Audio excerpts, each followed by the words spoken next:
आज ही Doubtnut app download करें। Doubtnut पर होगा अब आपके सभी मैथ्स, केमिस्ट्री, फिजिक्स और बायोलॉजी डाउट्स का सफाया।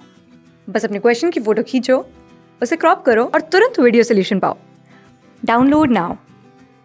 क्वेश्चन में हमसे कहा गया है कि जो हमें ए और बी पेडिग्री चार्ट दिए हुए हैं दो फैमिलीज़ के, इनको एनालाइज करके इनको देख के हमें बताना है कि दिए गए स्टेटमेंट्स में से कौन सा इनके बारे में सही है।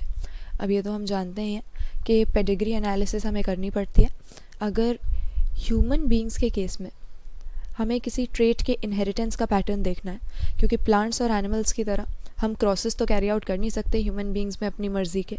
इसीलिए फैमिली चार्ट्स को स्टडी करके हम देखते हैं कि किसी पर्टिकुलर कैरेक्टर का किस तरह से पास ऑन होने का पैटर्न है पेरेंट्स से ऑफस्प्रिंग में। तो यहाँ पर सर्कल्स से हम डिनोट करते हैं फीमेल्स को, स्क्वायर से डिनोट करते हैं मेल्स को, और जो डार्कन्ड होता है, जो काला वाला शेप होगा कोई भी, वो अफेक्टेड है, उस ट्रेट को एग्जिबिट कर रहा है, जबकि जो लाइट कलर का है वो अनअफेक्टेड हम मानेंगे। तो यहाँ पे पहला वाला हम देखते हैं फैमिली ए। तो इसमें दोनों ही पेरेंट्स इस ट्रेट से अफेक्टेड नहीं है, या डिसऑर्डर की अगर हम बात कर रहे हैं इस पेडिग्री एनालिसिस में, तो फैमिली ए में हम देख रहे हैं जो डिसऑर्डर है दोनों ही पेरेंट्स में नहीं है, लेकिन दो ऑफस्प्रिंग उनके, एक लड़का और एक लड़की, इससे अफेक्टेड हो रहे हैं। 5 में से 2 अफेक्टेड हो रहे हैं पेरेंट्स के अनअफेक्टेड होने के बावजूद। तो यहाँ पर हमें समझ जाना चाहिए कि इस फैमिली में पेरेंट्स हैं तो अनअफेक्टेड, दिख तो अनअफेक्टेड रहे हैं, लेकिन वो कैरियर हैं। कैरियर कैसे हो सकता है कि कोई डिसऑर्डर अगर रिसेसिव हो, तो रिसेसिव होने की वजह से डोमिनेंट एलील की प्रेजेंस में ये जो फॉल्टी एलील है ये वैसे तो सप्रेस हो जाती है, खुद को एक्सप्रेस नहीं कर पाती, पर्सन अफेक्टेड नहीं होगा। लेकिन अगर उसके दोनों पेरेंट्स इस रिसेसिव अबनॉर्मल एलील को कैरी कर रहे हैं और बाय चांस दोनों पेरेंट्स से पर्सन ने ये अबनॉर्मल एलील डिसऑर्डर वाली जो है वो रिसीव कर ली, तो ये रिसेसिव एलील फिर खुद को एक्सप्रेस करने लग जाएगी। हेट्रोजाइगस कंडीशन में अगर डोमिनेंट एलील रिसीव ही नहीं की पेरेंट्स से, दोनों ही रिसेसिव रिसीव कर ली मदर और फादर दोनों से, तो ऐसे बच्चे में मदर फादर दोनों के अनअफेक्टेड होने के बावजूद हमें वो कंडीशन, वो डिसऑर्डर नज़र आएगा। क्यों? इस तरह के रिसेसिव डिसऑर्डर्स में क्योंकि कई बार पर्सन्स अनअफेक्टेड कैरियर हो सकते हैं। तो फैमिली ए में हम क्लियरली बता सकते हैं कि मदर और फादर दोनों अनअफेक्टेड हैं, फिर भी बच्चे अफेक्टेड हो रहे हैं इस डिसऑर्डर से, तो ये एक रिसेसिव डिसऑर्डर है और दोनों ही पेरेंट्स इसके कैरियर थे, तभी बच्चों में ये आया है। फिर फैमिली बी में अगर देखते हैं तो यहाँ पर पेरेंट्स दोनों ही अफेक्टेड हैं और 5 में से 4 बच्चे भी अफेक्टेड हैं। तो इसके चांसेस तो ऑब्वियसली काफ़ी हाई हैं किसी भी डिसऑर्डर में कि दोनों पेरेंट्स उससे अफेक्टेड हैं, बच्चों में वो आएगा ही आएगा।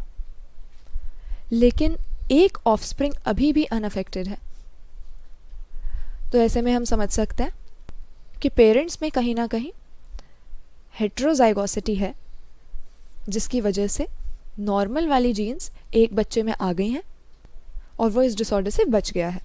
तो अगर अपने स्टेटमेंट्स को हम देखें जो हमें दिए हुए हैं, पहले कह रहे हैं कि ए फैमिली में दोनों पेरेंट्स होमोजाइगस रिसेसिव हैं। नहीं, रिसेसिव नहीं होंगे, क्योंकि अगर होमोजाइगस होते तो इनके बच्चों में इस तरह का नॉन पेरेंटल कैरेक्टर हमें देखने को नहीं मिलता, यानी जो ये एग्जिबिट नहीं कर पा रहे हैं ऐसा ट्रीट हमें होमोजाइगस कंडीशन में उनके ऑफस्प्रिंग में भी नहीं मिलेगा, तो ये बात गलत है।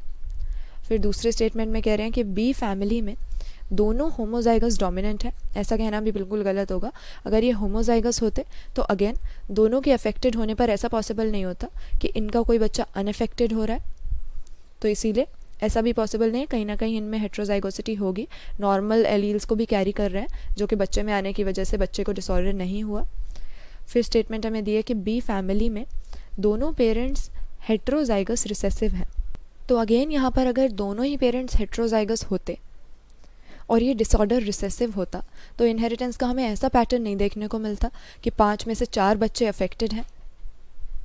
अगर हेट्रोजाइगस होते तो अनअफेक्टेड ऑफस्प्रिंग ज़्यादा होते। तो यहाँ पे ऑप्शन डी हम अपना सही कर देंगे। लिखा हुआ है कि फैमिली ए में, यानी पहले वाले चार्ट में, दोनों पेरेंट्स हेट्रोजाइगस रिसेसिव हैं।